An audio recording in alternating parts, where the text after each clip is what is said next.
Private equity has built up something of a negative perception after the attempted takeovers of certain iconic Australian brands. Sky News business reporter Kai Chow asked Avcal head Catherine Woodthorpe if private equity firms' reputation as vultures is fair. Absolutely not. It's interesting, this concept about short-termism, because most private equity companies, for a start, own the assets that they buy for 3 to 5 years, which, compared to a publicly listed company having to report to analysts on a quarterly basis, means that they can actually have a much longer-term view. When they buy an asset, or when they buy a company, they are looking at how to make value out of that company. And the long-term increase in the price that they get is largely from growing the company's underlying value through profitability and so on. It's not by selling off assets or doing any of that short-term financial engineering stuff, which actually doesn't give you an uplift in the value of the company long term. Nevertheless, there must have been some bad apples that got it that reputation in the first place. I think it's a couple of things. One is historical. Back in the 80s, a range of operators, some of which were private equity, did carry out some of those sorts of raids, and there were a lot of companies for which at that time, 20 plus years ago now, financial engineering did make a difference to the underlying value. Those days are gone, but I think books like Barbarians at the Gates have a lingering notion in people's heads, strong title, everybody remembers it. But the other thing is also that when you buy a company and you need to redirect it, and it's often a strategic redirection, which is looking at how the company can grow longer term. And again, outside of a quarterly analyst's report, you can do some of these bigger strategic shifts. And in the short term, sometimes that means that divisions have to go or be reorganized, that sometimes jobs have to go in the short term. But without fail, netted up across the whole industry, we add jobs, we add value, and we add money to the overall economy. So sometimes people see the very short-term reorganisation of companies and assume that that's the only bit that's delivering, but in fact that's often just the precursor and the prelude to a long-term strategic change in the company which delivers a long-term profitability.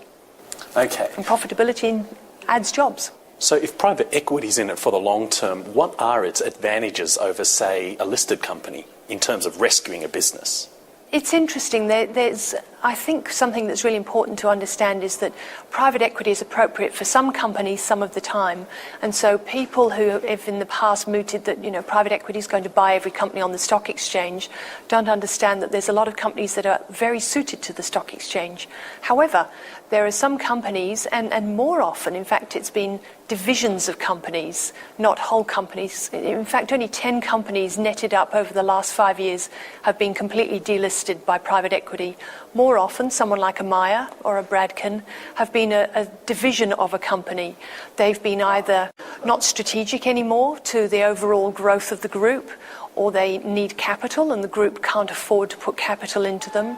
And so private equity's taken that division out of the parent company and done new strategic things with them. Most often putting capital in, quite often looking at the strategic direction of that group, given that it's no longer part of the parent company and can find its own place and its own marketplace. So those are the things that are very appropriate for private equity and mean that more often than not, as I said, it's divisions of public companies that are delisted or taken off the exchange rather than whole companies. How relevant is the fact that many private equity bids have been for high-profile, virtually iconic Australian companies such as Qantas? I think it's certainly made it a concern for two reasons. One is that those companies have customers of a huge range of customers across the whole of Australia, much more so Qantas than, say, Coates. Another example might be, say, Rebel. Godfrey's vacuum cleaners, every home has one, sees their ads on the television. So they have a lot of customers who want to know, well, is Qantas still going to be flying when I want it to and delivering the service? But also because they're fairly large companies, they have a lot of shareholders, which are beyond just the institutional ones, but a lot of mums and dads shareholders who also have an interest. And so naturally, the media can pick up on that interest. It's their job. And so they pick up these stories and run with them, and they turn those concerns and caution that might be in the public, sometimes they take it a little bit further and try and turn that into a bit more fear-mongering. Quite often the private equity companies or the target companies have contributed to that by not being more open and frank about where they're going and why they're doing these things. So the combination has sometimes led to suspicion in the public arena. So do you see private equity then improving on that transparency issue then? No question.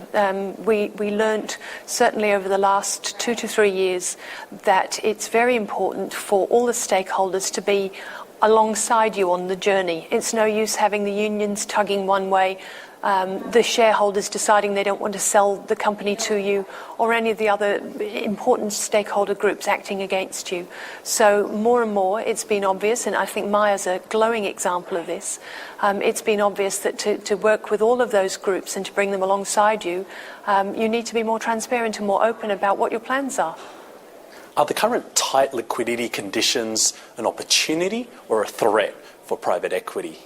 Well, I'm a glass half full kind of person, so I always see that every threat has an opportunity associated with it. Australian private equity has largely used Australian banks to provide the leverage that they've used to buy companies with, and the Australian banks themselves, although a bit tighter with their money, are certainly still lending in that mid-market. Australian private equity has also never leveraged itself up to quite the extreme that has possibly been seen overseas, and so there's more opportunity to continue similarly, maybe with slightly less leverage, but it's not got to be a dramatic change. And the other upside of the coin is, of course, that with the markets in a slightly more volatile situation, there's some good buys out there as well. So although I think all of my colleagues and members would say things will be tighter, credit will be more expensive, and therefore we won't pay such high prices, deals might be a bit slower, might take longer to stitch together the leverage that goes with the deal. But overall, any opportunity, any marketplace like this also offers opportunities.